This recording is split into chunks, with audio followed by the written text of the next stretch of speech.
Don't know what my options or what to do. I have about $120,000 in federal loans and $50,000 in private loan through Discover. The Fed loans are not killing, have them on auto pay. But my private loan is about to be out of forbearance next month with a $700 a month payment. Plus, I have a $650 car payment, $1,000 in rent due. My total income is $70,000 a year before taxes. My credit score is at 650 due to an account I thought I had closed and paid a while ago that went to collections. I can't refi because of the collections and really just need a good option on what I should do. All right.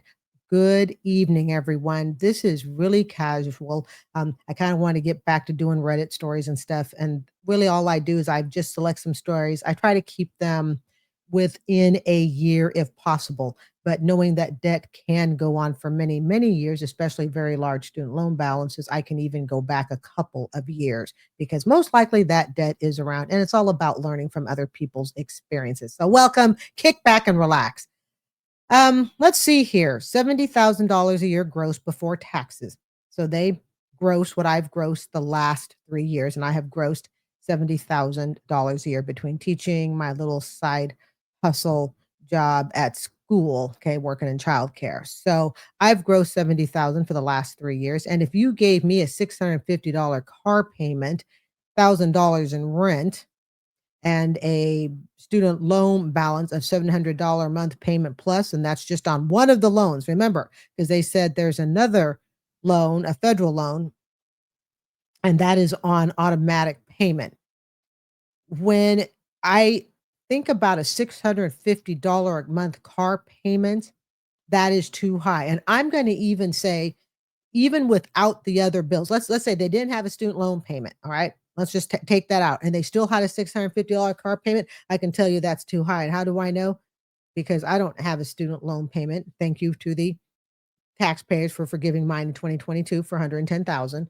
All right. And of course, I'm in my 20th year of teaching, so I continue to be a public servant.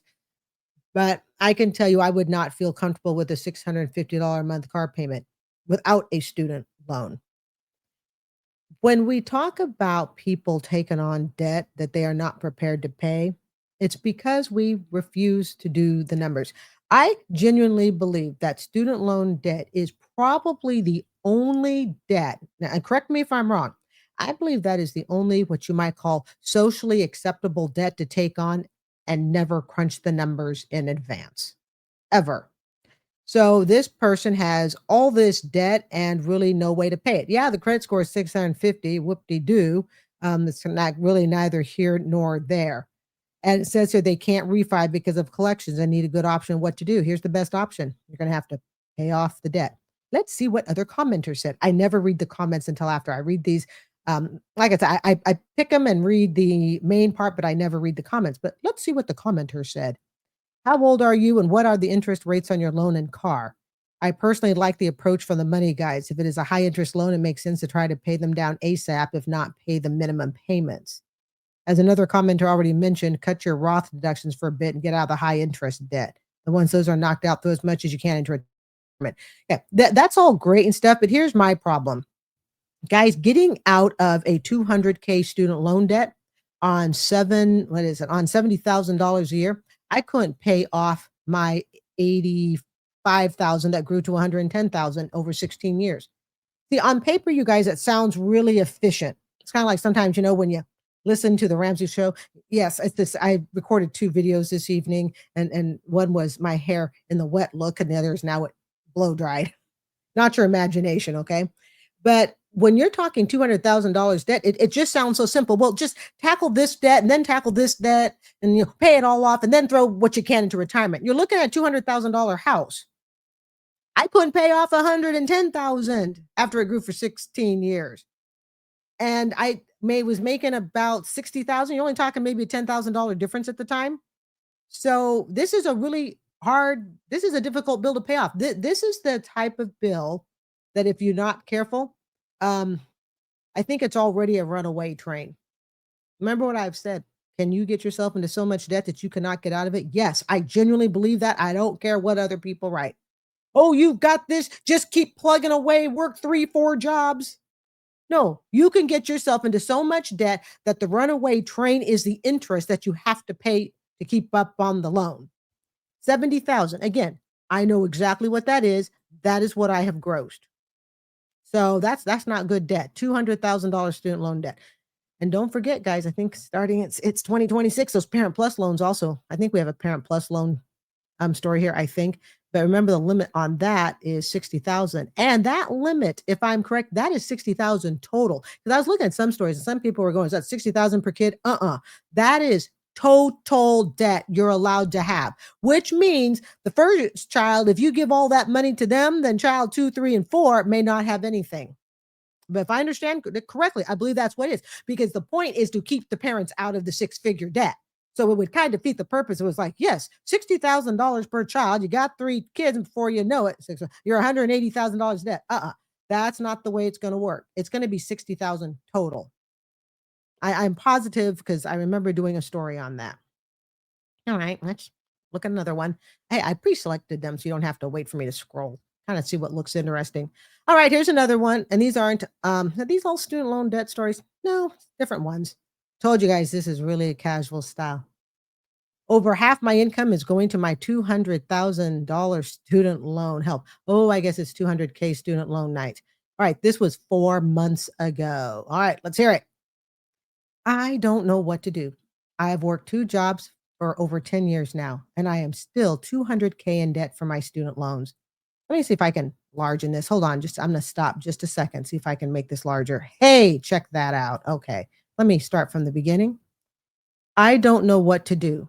I have worked 2 jobs for over 10 years now, and I am still over 200K in debt for my student loans.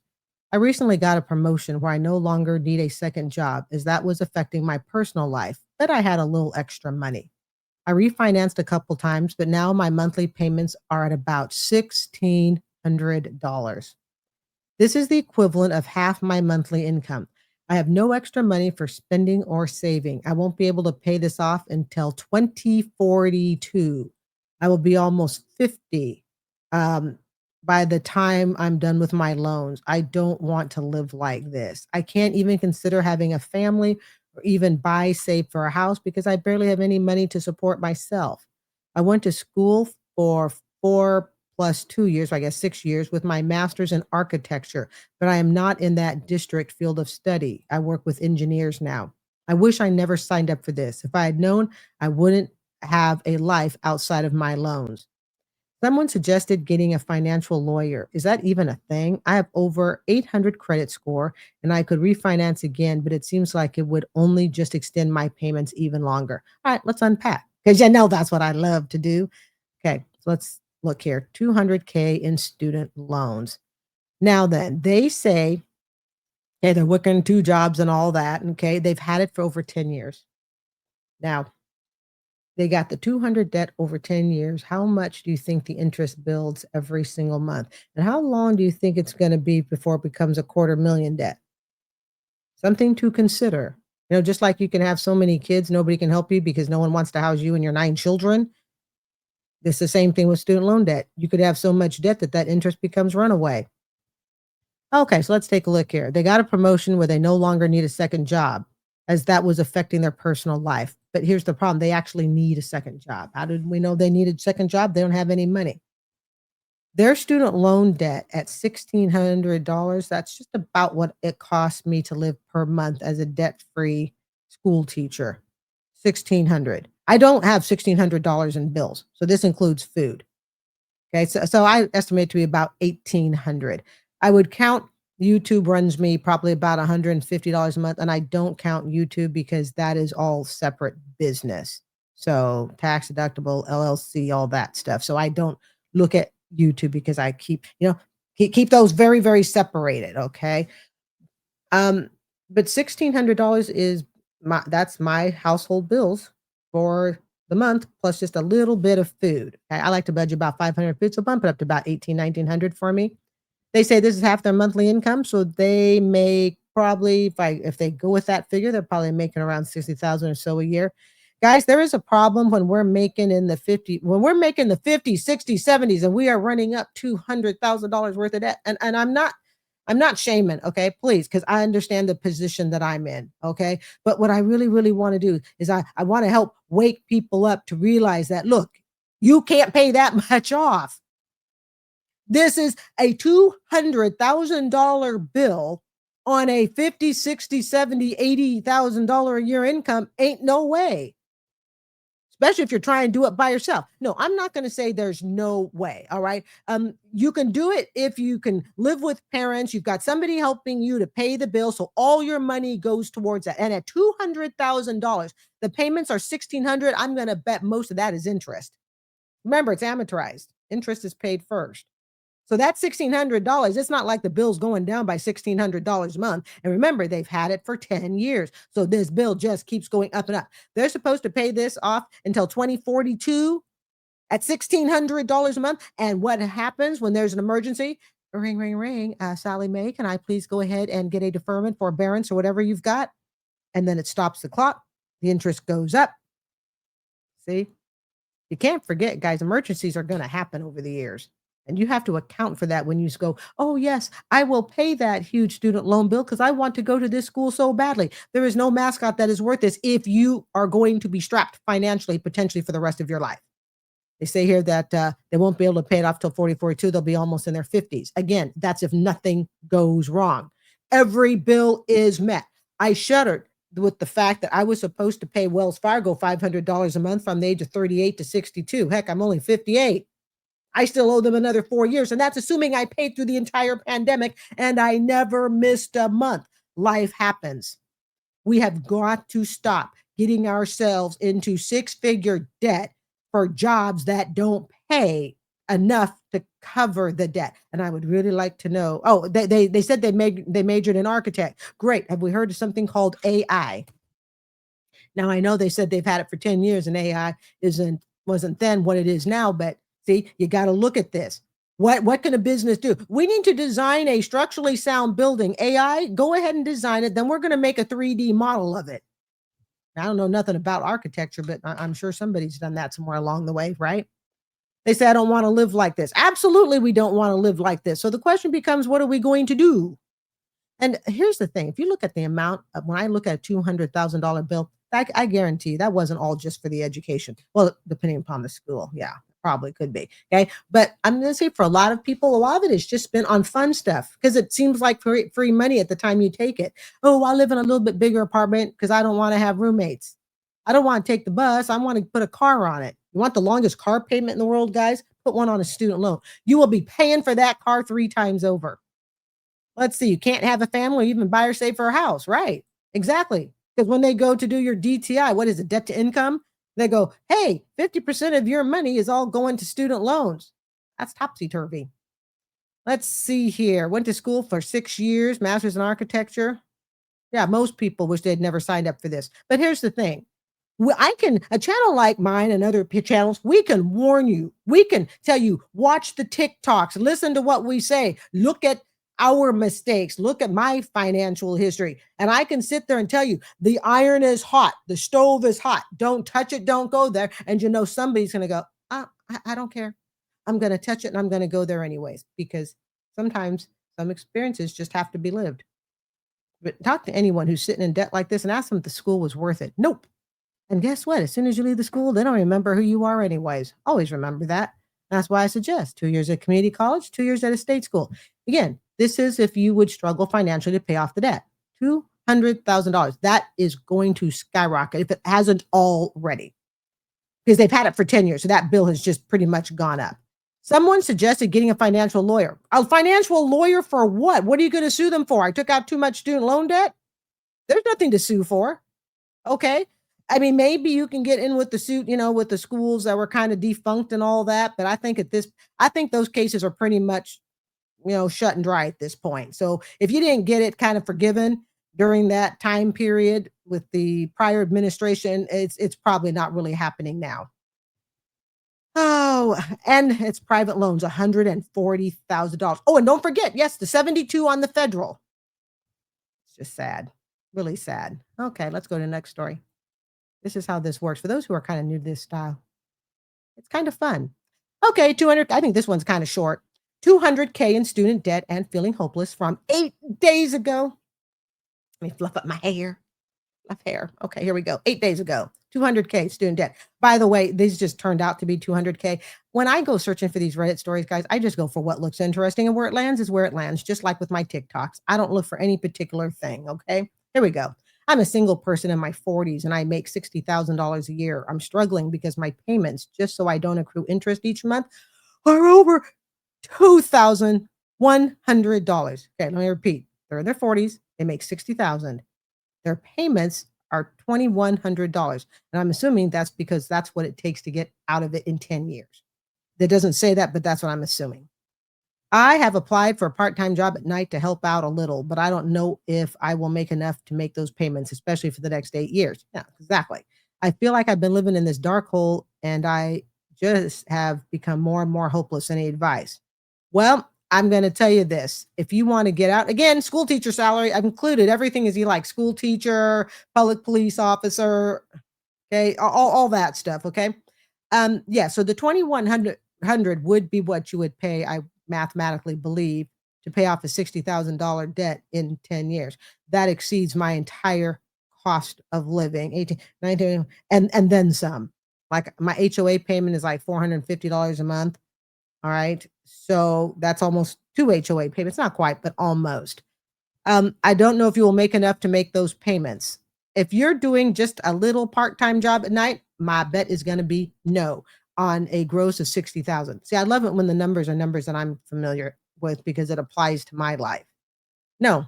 And this is how we wind up going ring, ring, ring, Sally Mae, Fed loan, Mohila, whomever. Okay.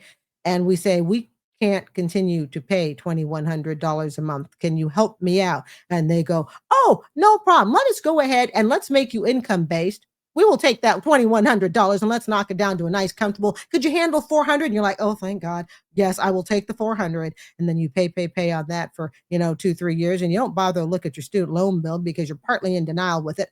I've been there. Although I have to be honest, I always looked at my bill. I was never in denial, but be that the case. Okay. A lot of people don't look at the bill. And then 2 years, whatever years passes, several months passes, and they go, I can't believe it. My bill is higher. Because you see, remember when you went ring, ring, ring, Sally Mae, Mohila, Nelmet, whomever. Okay. I can't afford the $2,100 a month payment. And they put you on income base. They didn't even make it high enough so that you could pay past the interest. The $2,100 is paying past the interest into the principal. But the problem is, if we don't do the math first, you guys, you're going to find you can't pay it off in 10 years. And let's not be foolish here and go, oh, yes, and I'm going to get that six-figure dream job when I get out of college because the guidance counselor said so. All right? Got to look at real world, real world. And also consider where you want to live as well. So here we have that this 2,100. If I were a betting person, again, $200,000 in student debt, 3 stories of $200,000 in debt. I didn't even realize that. Okay, $200,000 in debt, paying $2,100 a month on $60,000. Think about what your home, family bills are. How much of that? How many bills can you pay before you reach $2,100? Just kind of think about that on 60,000. We have got to get smarter. And parents, we have got to teach young people how to avoid this debt. And young people, you need to be open to hearing it. I would challenge a young person who's taken out all this student loan debt to watch my channel for just, one weekend. Binge watch my student loan debt videos, my personal experiences, my failures and stuff.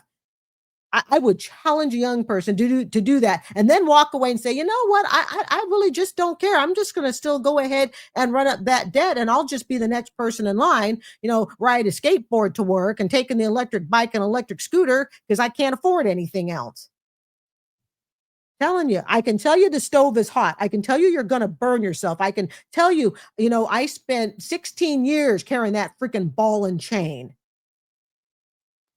$200,000 in debt. That is 2 of my condos. You see, if you take those numbers and you put into something that's relatable, that's 2 of my condos. Sweet Jesus, and that like 8 Toyota Corollas. Oh, any advice? Okay, moving on. Okay, this is about I co-signed on a car. Hey, I have part ADHD, so we just go on to different topics. All right. I was told once that I have adult ADHD, never been officially diagnosed, but hey, it's all good with me. I get a lot done in the evenings. All right. I co signed on a car and now regret it. How do I make friends listen? How do I make friend listen so I stop receiving late payment notices? Oh, sweet Jesus. Okay. So this was a year ago. Let's hear it out. Hey, everyone. I'm writing this on behalf of my boyfriend because we have tried talking about this to our friend who leased the car, but they won't listen to us. Okay.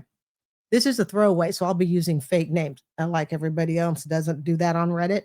I'm 21 and my boyfriend John is 25. We have this friend, Caden, 20. Some background information. Caden had a Mustang previously that totaled it after a rollover incident. Caden and John became good friends as he was there for my boyfriend during a previous breakup. Aw. Fast forward, Caden wanted another Mustang, a faster one. John had told Caden he will help him look for a Mustang on Facebook Marketplace so he doesn't have to worry about payments. Yet Caden was dead set on a brand new 2022 Mustang EcoBoost. At the time, Caden was working a full-time job with good pay. So John co-signed on the Mustang because he was in a good place. A few months later, Caden quit his job. And that is when John started receiving late payment notices. Caden wasn't actively looking for a job and got very behind on payments. Next thing you know, John and one of John's closest friends paid a total of $600 for one of Caden's car payments. Caden then got another job, and we thought he was going to make payments to the car, but instead got a huge decal sticker for the car group he is in. John isn't the only one that helps out Caden. John and I have given Caden money for gas, food, as well as I helped him transport wheels and rims to get them balanced and put on his Mustang. He then got let go from the new job he got. Then he got very behind on payments. We both talked to Caden about this, and he said he was going to get caught up. So John, this is the writer's boyfriend, should stop receiving late payment notices soon. Hint, he did not. Only a while later, when we brought it up again, after multiple talks to, he drained his 401k to catch up on payments. Everything was good for a while until now. Caden has another job now, and he's had it for a couple of months. A week or two ago, John received another late payment notice and is growing more and more sick of it as Caden does not talk to John as much. But he has not actually made any effort to try and take John's name off the car. We thought with Caden's new job, he was going to put the majority of his money towards getting the car paid off. But instead, he bought an exhaust for the Mustang. We talked to John's brother-in-law because he used to work for Ford. That's where they bought the Mustang. He told us that because Caden's credit is horrible and he isn't making reliable payments, John can't get his name taken off the car. He said that Caden can get a deferment, but after so many times of trying to get him to be responsible for payments, we're not sure if he will actually do it. He is also not the most considerate person we know. He comes from a family that doesn't care too much about other people. We have even tried talking to his girlfriend, but he won't listen to her. And she doesn't care too much about how it's affecting John's credit and future. How do we get Caden to listen to us? Wow, if this isn't the dumb letter of the year. Okay. I'm just going to scroll to the top. I don't really even need to go through it because I remember this story so well. Okay. This is the classic let's, what is it? Do stupid things, win stupid prizes. So she says, well, we already knew that Caden wasn't responsible. We knew that his family wasn't responsible. We've already given him money in the past, but you know what? We are going to go ahead and sign our life away on his car. And why did we do it? Do we remember, family? It's because Caden was there when the writer's boyfriend, John, was in a heartfelt breakup moment in a relationship. Look, I don't care what happened to your relationship. I will be there for you. I gotcha. But I ain't signing off on no debt for you. Not for anyone. I wouldn't co-sign a car for a sibling. Here is the thing. If you don't have the money to just hand over and say, hey, I got this Mustang EcoBoost 300 or whatever the bejesus it is, okay? if you don't have the money to just pay for it directly, you have no business signing off on anyone. And I have told you, and I will tell you over and over again, the only people I think that should sign off for anyone is a parent to child. And even then, I think the parent needs to be really realistic about just how financially responsible their child is. Because unfortunately, a lot of parents don't get responsible and they sit there and they go, oh, little Johnny, I just wanted little Johnny to have this college degree, have this car, have this apartment, whatever. Okay. Because they just love their kids so much, want to be a mommy's boy, daddy's girl, whatever. Okay. They're constantly nurturing their kid. And instead of letting the kid take the road and knocks of hard life, which sometimes you just have to do, the parents go ahead, co-sign for everything. And then they just get so shocked because then it's like, well, I just can't believe my son, daughter just screwed us over like that. They told us that we were going to, they were going to pay us all back. Well, these two idiots here that signed off for Caden's car, it's kind of the same situation. I don't know why friends sign off on friends' debt. I really don't understand that. I love my friends. It don't go that far. And I'm not saying that in selfish and greedy terms. I'm doing it. I mean, it's self-preservation. And I've told you many times, and I will say it again and again. You know what? You have more power when you do not sign over your life to some company because you're co-signing. You have more power to help your friend in need when you keep your finances separate and you never ever co-sign. How do you have more power? Because you get to determine how much you get to pay each month. You get to determine if you can even pay it each month. And here's the more powerful thing. You are not under the threat of, well, if you don't pay it by this particular date, it's going to be a late fee. If you don't pay it by this particular date, it's going to hurt your credit report. You see, you give up your power to make financial decisions when you co-sign. And this couple that went ahead and co-signed for Cade's car, they're stupid. Literally, okay? Do stupid things, win stupid prizes, and then they end their stupid letter with, oh, gee, I wonder if Caden's actually going to pay it now. Caden ain't going to do crap because Caden don't need to. And why would his girlfriend care about what's going on? His girlfriend don't care what's happening. She ain't got nothing to do with it. And then and then what was it they said? They thought that the girlfriend could talk Caden, the loser, into paying the bill. It's not her responsibility to talk her into it, to talk him into paying the bill. He don't need to do nothing. See, and this is the thing. Always remember this. Why would you co-sign for someone that doesn't have the money to pay the bill? The banks won't even sign off on them. A bank worth billions and billions and billions of dollars says, nah, that's not the person I want to sign off on. So then they come to you, little school teacher, police officer, or homemaker, whatever. And then they say to you, hey, will you go ahead and co-sign? If a multi-billion-dollar bank don't think your butt's good, neither do I. So this is one of those letters that you just go, if it weren't Reddit, okay, I wouldn't believe it, but it's on Reddit. I tend to believe Reddit stories more than I do TikTok for whatever reason. I just do. Okay. So Caden's a loser, and Cade and John became good friends because he was there for your boyfriend during a previous breakup. God, how stupid. Absolutely dumb. All right. Let's see. What time is it? 28. Is anybody still here? Let's see here. Stupid story. Oh, let's see. Oh, let's do this one. I made the mistake of co-signing for a friend's apartment. I think I saved like 6 of these, but I never know how long the chatting's gonna go on. Okay, so let's look at this one. This is from 8 months ago. I made the mistake of co-signing for a friend's apartment. Oh no, she was evicted. What do I do? Again, we're talking. Okay, play stupid games, win stupid prizes. Let's hear it. An old friend got into trouble and needed a cosigner for an apartment. She actually kept up with everything the first year, but then renewed, and I renewed my cosign. In late 2023, she had some mental health issues and got evicted. The corporate landlord immediately sold my account to a collections agency, and my credit report shows a balance of about $4,000. My friend made a payment agreement and has been paying the debt off slowly. I have done, well, nothing. I didn't really need anything for my credit report. I was able to lease a car with no problems, so I chose the easy thing of just ignoring the debt. But with rates poised to come down, I'd like to refi my house. My credit is above 750, but I am worried how lenders will look at this issue. I don't know how to dispute it or negotiate it, or if I can negotiate a payment for removal or whatnot. I've never had credit issues before, and so I'm kind of a novice at getting this removed. Okay, if you want the fastest way to not be a novice, in certain areas of money, co-sign for someone. You will learn lessons that you never even knew existed. But it's one that, at least on this channel, I'd prefer you did not do because, again, I think co-signing is one of the worst things you can do.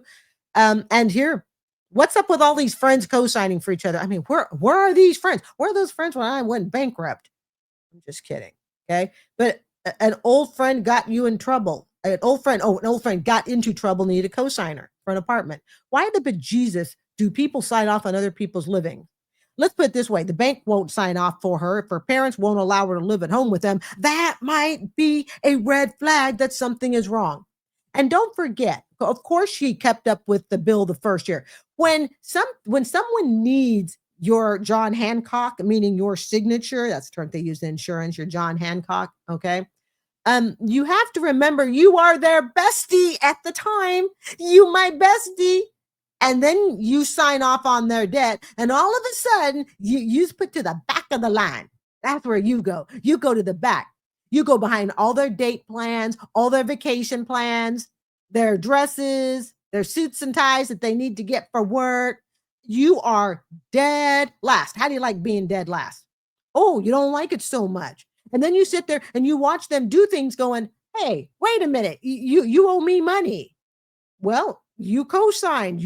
When you co-signed, you were you were saying, hey, I'm buying that piece of equipment too. I'm renting that apartment. I'm buying that car. See? That's what it is when you're co-signing. And I am surprised how many people generally don't seem to understand, even for all my financial, mishaps.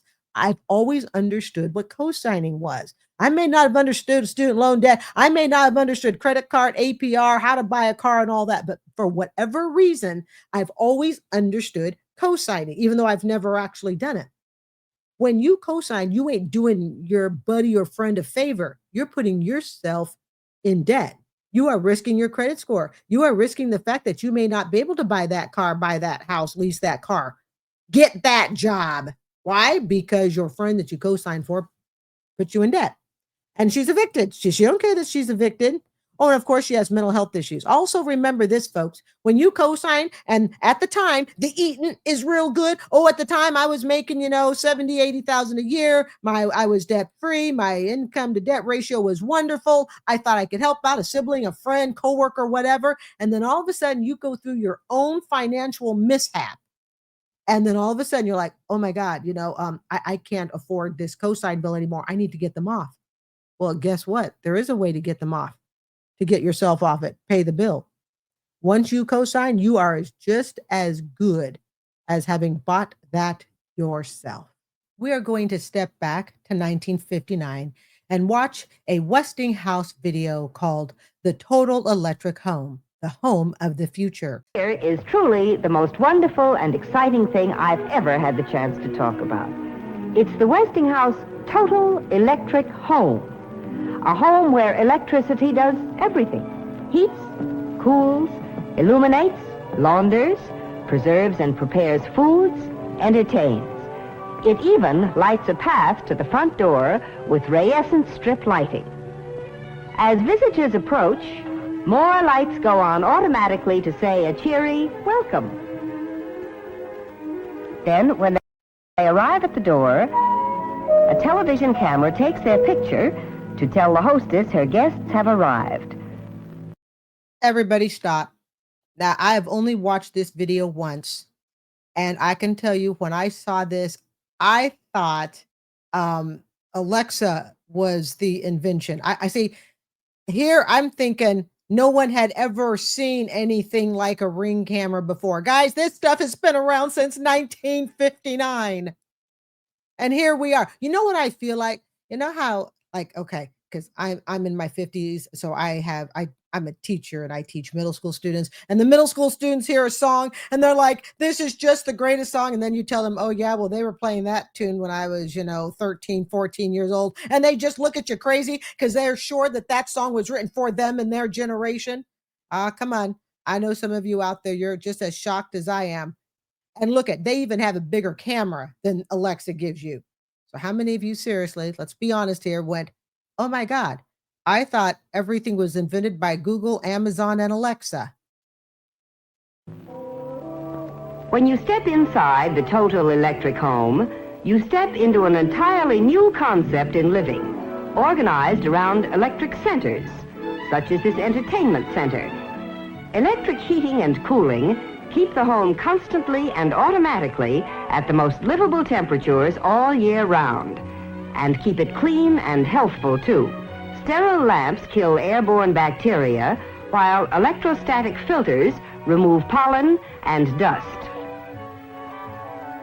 The pride and joy of the man of the house is the weather control center.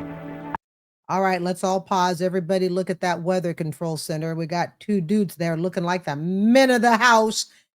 That is for us today, of course, it's antiquated, but we have to remember during this time period, this was revolutionary. Just like I remember when they first told us about apps, and I was married at the time, and my ex-husband said to me, and I'll never forget, okay, this is how monumental the moment learning about what an app is, like you see on your cell phones, APP. Don't ask me what it stands for, okay? And I remember him coming home. I was sitting on the couch. It was a sunny Saturday afternoon, probably in the middle of summer. But I do remember sitting at home on the couch, and he was telling me that he had just left work, and some coworker had told him, hey, there's this thing on his cell phone called an app. And of course, I'm still doing, flip up phones where they're charging you by the minute if you don't make your phone call, what is it, before 7 a.m. and after 10 p.m. or some ridiculous time. And I literally remember saying to him, how can there possibly be something that tells us where all the restaurants and gas stations are? True story. And I remember he said to me, no, he said it can actually be done. He goes, his friend had this thing and they're called apps. And I remember this was about 2004, 2005, because that's the year we moved here, and happened very shortly after we moved here. And I was just, in my head, I couldn't believe that something like that could actually exist. And I literally remember saying, this doesn't make sense. Well, it's the same thing here, okay? They've gone from probably wood coal stoves, the Victorian era, and then they got candles. And we had friends who didn't have electricity. I remember that growing up too, okay? Out on the farms and some of the more remote areas that they didn't have electricity. So we have to remember, this a center that is puts their app. you in charge of the electric heating and air conditioning and the electronic air filtering of the entire house. If you like, the temperature of each room in the total electric home can be set individually. And for the amateur weatherman, the control center reports outside wind velocity and direction, outside temperature and humidity, and barometric pressure. In the winter, the press of a button de-ices the front walk and driveway. In summer, an automatic control starts the lawn sprinklers when the ground gets thirsty. Isn't that just amazing? And I always thought this stuff was invented as I was seeing it. And for those who may not know, a lot of inventions, if I'm correct, are actually by the military.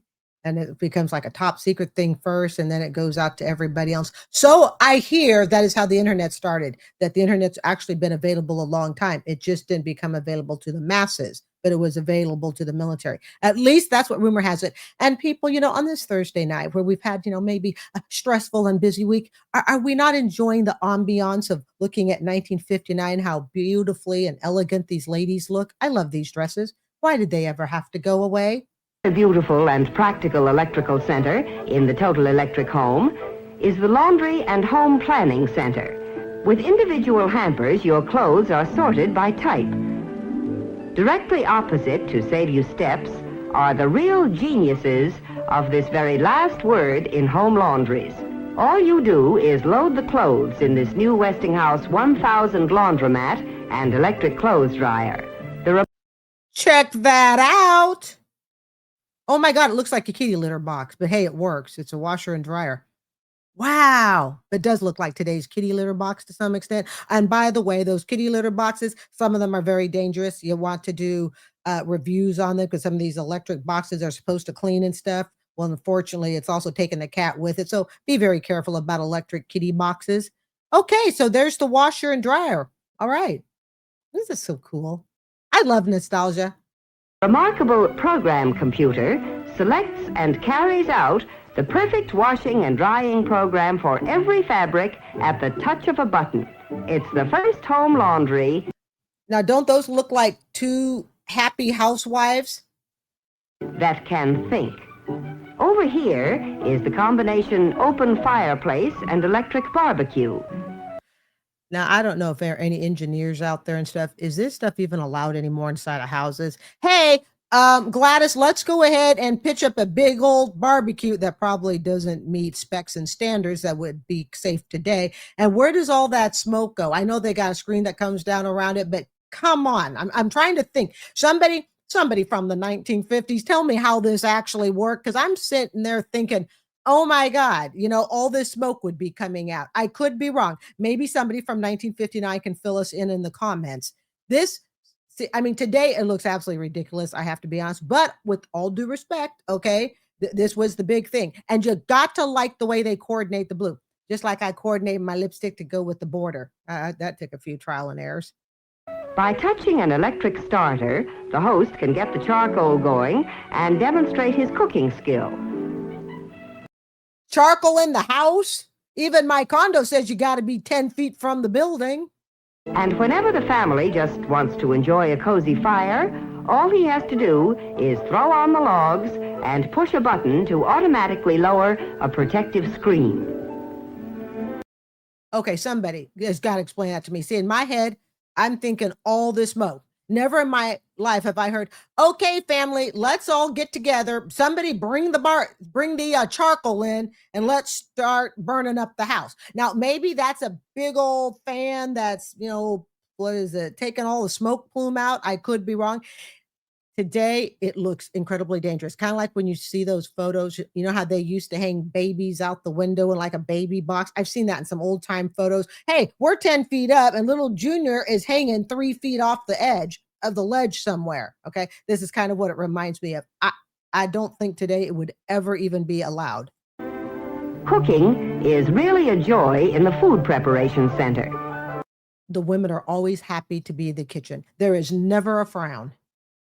Here you have a refrigerator that looks like fine furniture.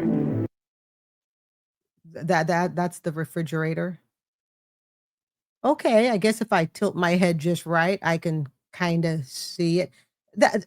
I have to have 2 fridges in my place because I got so much crap to put in my fridge. So I'm just trying to figure out, that's the entire fridge? You know what that looks like? It looks like the mini fridges that I keep by my desk at work. It holds like 2 bottles in the door and maybe a couple tubs of yogurt, kind of like what you would see in a hotel. That's what this looks like. That's a fridge. Okay. All right. May I have respect to the new age of fridge? For convenience, the upper unit of the refrigerator opens from both sides, and below are handy, spacious refrigerator and freezer drawers. Then, too, there's the miraculous electronic oven that will cook these appetizers in 6 seconds. Oh, look at that. The 2 women are holding hands, best friends, happy in the kitchen. Life is good. And the men are in the other room checking the barometric pressure. Appetizers that were prepared from recipes kept in this microfilm file. Thousands of recipes are on file here, and simply by pressing a couple of buttons, the recipe of your choice appears on the screen. This is Alexa before Alexa was born. What is it they call it? This is the genesis of Alexa. That's kind of how I look at it. Matter of fact, in some ways, it's even better. Look, all they have to do is just push a button and they can call up thousands of recipes. They probably don't have to go, Alexa, can you hear me now? Alexa, Alexa.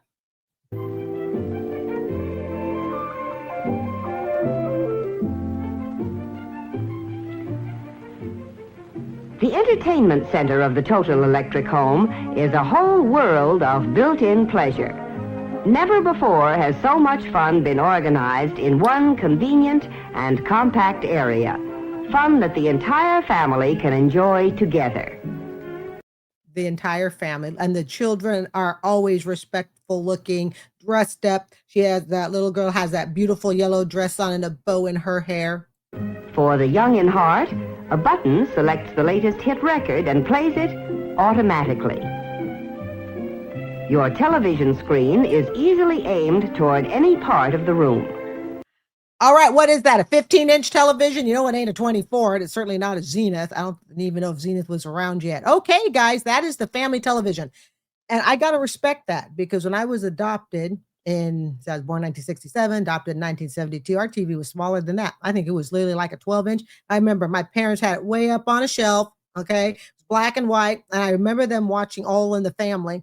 My English wasn't good enough to know what was being said. Okay. They have that comedy show, All in the Family, which I love. Okay. It's one of my favorite TV shows. And I remember watching my parents watch All in the Family. And again, I couldn't understand what the words were. It was just blah, blah, blah. Okay. But my parents watched that on a little black and white TV. And then when I was in junior high, my grandma got us a color TV, little smaller than that. And I remember we all sat around. It's like as long as you didn't blink, you wouldn't lose track of where the TV was. Look at this, the whole family together. And for a pleasant background of stereo classics, just press for your selections and put them on the Westinghouse Stereo Fidelity set with special speakers that surround you with music. How many of you guys that are Gen Xers remember the biggest, baddest speakers you could buy? And you would buy a stereo system. Okay, this is total Gen X. Okay, you would buy a stereo system, and the more layer of racks it had, the more badass you were. Oh, you've got a stereo system. It's only got 2 racks. Well, yeah. Well, look at mine. It's got 8 racks, 2 speakers on each side, and I got speakers in the corner of the room. Yeah.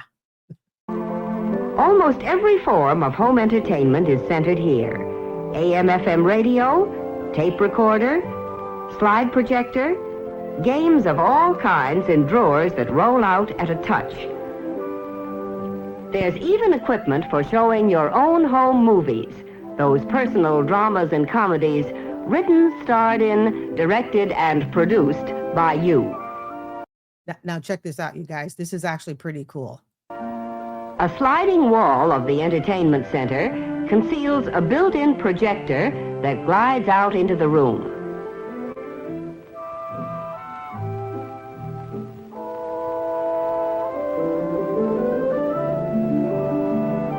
Then, at the push of a button, the lights lower automatically, a large movie screen comes down, and it's time for the show. That is totally badass in 1959.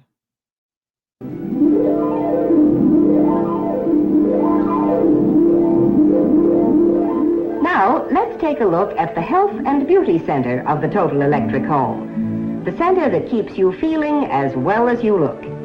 Here, and throughout the house, beautiful fashion plate switches control your lighting.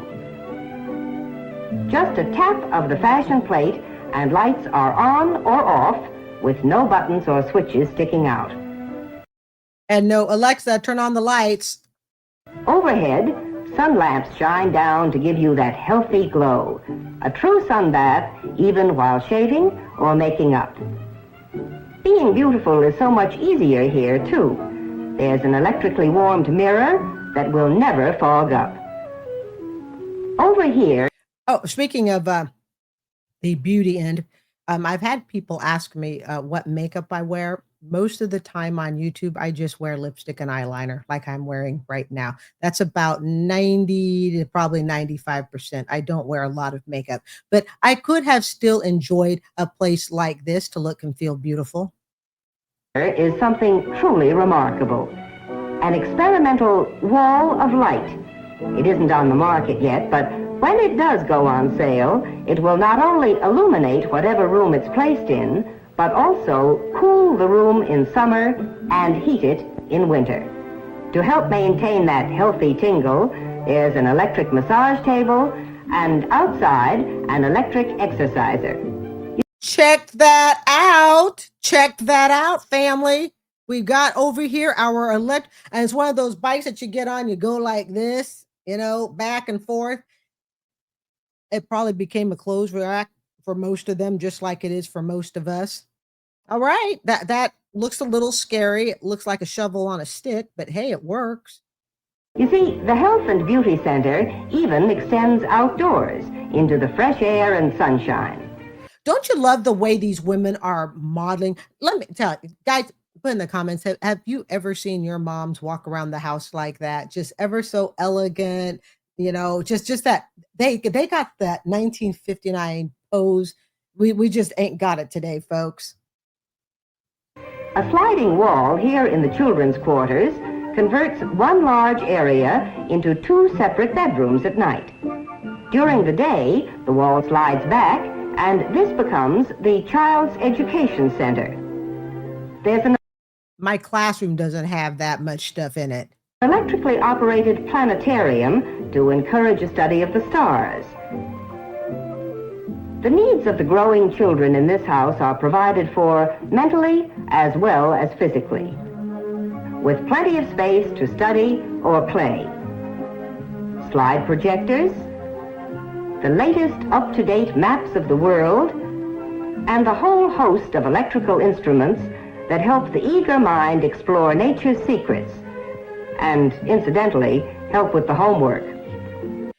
How many of you guys used Britannica encyclopedias growing up? The salesman came along, okay, and showed your mom the big brown heavy encyclopedias. Hobbies aren't forgotten here in the Total Electric home either. They're more fun than ever here in the Hobby Center. Notice how compactly everything is arranged, with tools and supplies that tuck away into the smallest possible space. Everything is accessible at the touch of a button, compactly stored behind sliding walls, and is protected by an electric dehumidifier, which also helps keep the workshop dry.